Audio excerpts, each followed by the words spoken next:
Hello guys, আসসালামু আলাইকুম। কেমন আছো তোমরা সবাই? আশা করি সবাই অনেক ভালো আছো। আজকে তোমাদেরকে একটা গল্প শোনাবো।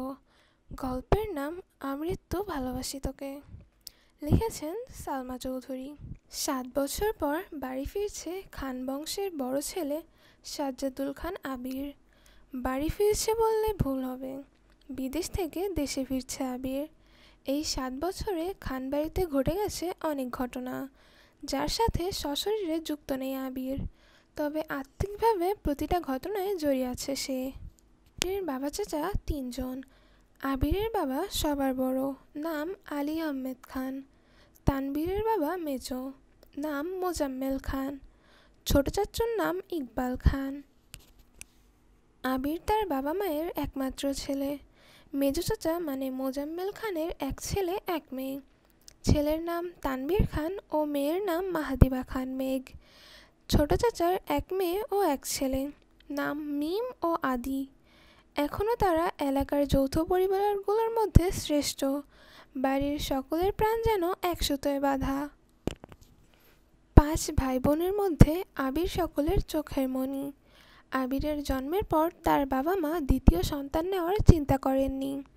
এইচএসসি পর্যন্ত এ বাড়িতেই ছিল সে।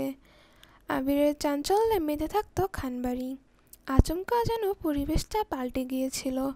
18 বছর বয়সে আবিরের হঠাৎ করে স্কলারশিপ নিয়ে বিদেশে পড়তে যাওয়ায় বাড়ির সকলের সাথে শারীরিকভাবে যেমন দূরত্ব বেড়েছিল, তেমনি দূরত্ব বেড়েছে মানসিকতা। 7 বছর পূর্বের আবিরের সাথে বর্তমান আবিরের যেন আকাশ পাতাল পার্থক্য। দেখেও যেন চেনার উপায় নেই। 6 ফুট লম্বা ছেলেটা, গায়ের রং শ্যামলা, গাল ভর্তি চাপদাড়ি, চুলের স্টাইল যেন কোনো নায়কের থেকে কম না। তার ফ্যাশন আর লুকে যেন যে কোনো মেয়ে তার এক দেখায় প্রেমে পড়তে বাধ্য। প্লেনে বসে আবির অবলীলায় ভেবে যাচ্ছে অতীতে ফেলে আসা স্মৃতিগুলোর কথা। সেই চাঞ্চল্যকর মুহূর্তগুলো এখন শুধু স্মৃতির পাতায়। মাকে রেখে এসেছিল সেই যৌবনের প্রথম দিকে, যখন তার বয়স ছিল মাত্র 18। সেই সময়ে মাই ছিল তার একমাত্র বন্ধু। আজ সে 24 বছরের যুবক। এতগুলো বছরের একটা দিনও বাদ যায়নি সে মায়ের সাথে কথা বলেনি। বাড়ির সকলের সাথেই মোটামুটি কথা বলার চেষ্টা করেছে।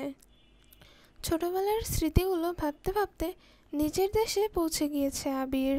এয়ারপোর্টে আবিরের বাবা আলী আহমেদ খান ও তানবীর দাঁড়িয়ে আছে। তানবীর সম্পর্কে তার চাচাতো ভাই আর 2 বছরের ছোট বয়সে, কিন্তু তারা দুজনের বেস্ট ফ্রেন্ড আর কলিজার বন্ধু। তানবীর আবিরকে দেখেই দৌড়ে এসে জড়িয়ে ধরল। এই 7 বছরে একবারের জন্য বাড়ি ফেরেনি আবির, তবে প্রতিনিয়ত কথা হয়েছে আবির ও তানবীরের। আবির তার আব্বুকে সালাম করে জড়িয়ে ধরল। তারপর বাড়ি ফিরল 3জন। বাড়িতে যেন হই হই রই রই ব্যাপার। আর হবে নাই বা কেন, বাড়ির বড় ছেলে এত বছর পর বাড়ি ফিরেছে। রান্নাঘরে বাহারি রকমের রান্নার ধুম পড়েছেন মা চাচিদের। হঠাৎ দরজায় আবিরকে দেখে সবার মধ্যে হই হই শুরু হয়ে গেছে।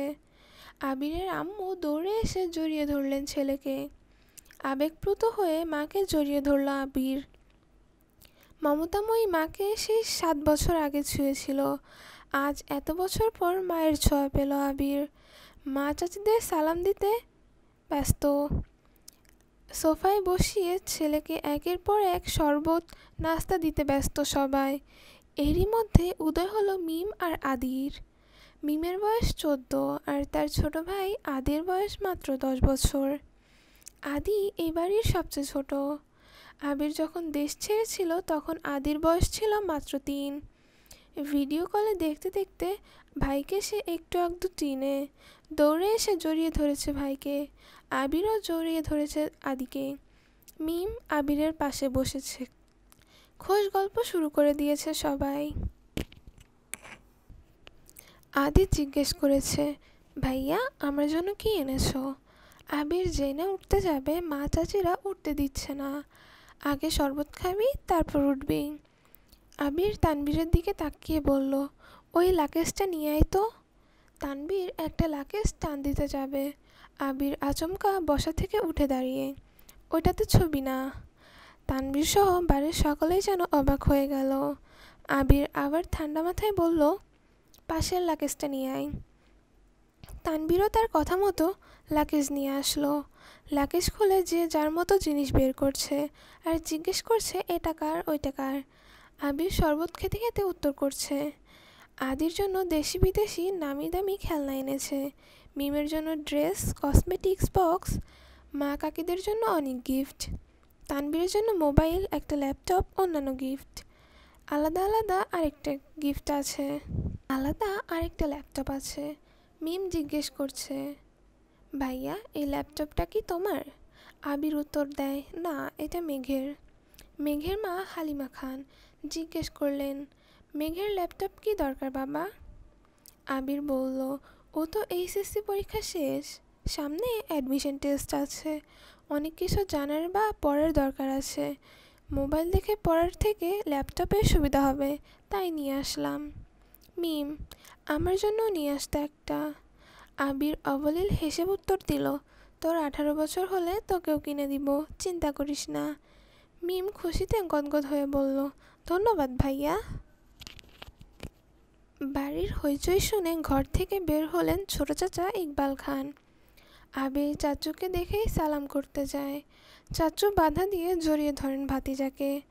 ইকবাল খান বাড়ির সকলের দিকে এক পলক তাকিয়ে নরম স্বরে বললেন, এতদিনে বাড়িটা পরিপূর্ণ হলো। ইকবাল খানের জন্য আনা উপহার আবির নিজে হাতেই চাচুকে দিল। বাকিদের জিনিসগুলো একটা একটা করে দিল আবির। মেজো চাচু মানে মোজাম্মেল খান বাসায় নেই, তাই ওনার জন্য আনা গিফট যত্ন করে রেখে দিল আবির। লাগেজে পড়ে আছে একটা বক্স, যেটা র্যাপিং পেপারে মোড়ানো, আর একটা শপিং ব্যাগ। আদি জিজ্ঞেস করছে, ভাইয়া ওইটা কার? আবির ল্যাপটপের পাশে বক্স আর শপিং ব্যাগটা রেখে উত্তর করলো, এগুলো মেঘকে দিয়ে দিও, আমি রুমে যাচ্ছি। ইকবাল খান এক পলক সবার দিকে তাকিয়ে জিজ্ঞেস করলো, মেঘ কোথায়? হালিমা খান উত্তর দিল, ও তো কোচিংয়ে গেছে, এতক্ষণে তো চলে আসার কথা। আবির বাকি দুইটা লাকেজ নিয়ে উঠতে যাচ্ছিল, হঠাৎ পিছন ফিরে মায়ের দিকে তাকিয়ে প্রশ্ন করলো, আমি কোন রুমে থাকবো? ছেলের এমন প্রশ্নে মা মালিহা খান হতভম্ব হয়ে গেলেন। তৎক্ষণাৎ স্বাভাবিক হয়ে উত্তর করলেন, তোর রুম তোরই আছে, আজ সকালেই পরিষ্কার করা হয়েছে। আবির কোনো কথা না বলে দুটো লাকেজ নিয়ে উঠতে গেছে। তানবীর এগিয়ে আসে, আমায় দাও, আমি নিয়ে যাচ্ছি। আবির একটা লাকেজ তানবীরের দিকে এগিয়ে দেয়, নিচে আরেকটা লাকেজ সযত্নে নিয়ে সিঁড়ি দিয়ে উঠতে থাকে। ততক্ষণে দরজায় এসে উপস্থিত হয় এই বাড়ির বড় মেয়ে মাহাদিবা খান মেঘ। মিম মেঘকে দেখে দৌড়ে এসে বলে, আপু আপু, আবির ভাইয়া এসেছে। মেঘ সিঁড়ির দিকে তাকায়, লম্বা স্বাস্থ্যবান সুপুরুষ দেহি একজন হাতে লাকেজ নিয়ে সিঁড়ি দিয়ে উঠছে, শুধু পিছনটা দেখা যাচ্ছে। মেঘ ভেতরে ঢুকে সবার হাতে গিফট দেখে এদিকে সেদিকে তাকায়। ততক্ষণে আবির নিজের রুমে চলে গিয়েছে। মেঘের মা হালিমা খান মেয়ের দিকে এগিয়ে এসে, তোর জন্য গিফট এনেছে। মেঘ তাকিয়ে বলল, কি গিফট? সোফায় রাখা ল্যাপটপের দিকে চোখ পড়ে মেঘের, ছুটে যায় ল্যাপটপের কাছে। এটা কি আমার? মিম, হ্যাঁ আপু, এটা তোমার। বক্সটা আর শপিং ব্যাগটাও তোমার। ল্যাপটপটা ঘুরিয়ে ফিরিয়ে দেখছে মেঘ, যেন আকাশকুসুম কিছু একটা পেয়েছে। তারপর শপিং ব্যাগটা একটু খুলে দেখলো, দুইটা ড্রেস আছে মনে হয়। সে ল্যাপটপটা আর বক্সগুলো নিয়ে রুমের দিকে চলে যায়। চলবে।